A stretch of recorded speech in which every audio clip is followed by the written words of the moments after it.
Mga kapuso, 630 ka-student athletes ng Western Visayas handa na sa Palarong Pambansa 2026 sa Agusan del Sur. Si Zen Kilantang Sasa nakatuto.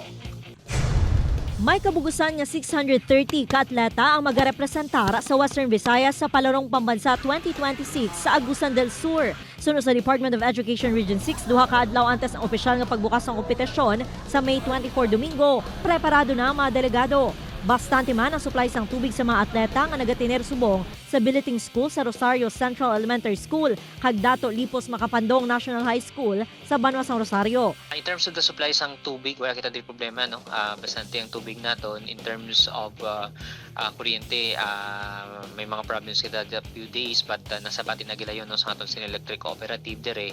Kiti it's beyond the control no sang delegation kay ang barangay ang mga may problem. But Lakip sa delegasyon ang mga coach, assistant coaches, chaperones kag non-officiating technical working group, gingaswan sa ahensyang uniform, pagkaon kag transportation sa mga atleta. Samtang alawan sa mga atleta ang ginhatag sa mga local government unit. Isa si Julie nga tiglawas ang Wushu Sanda Girls Secondary sang Guimaras nga magahampang sa palaro. Excited pero at the same time nakapaan man. Pero thankful dito sa opportunity na narihatag ni Lord na makahampang kaliwan sa palaro.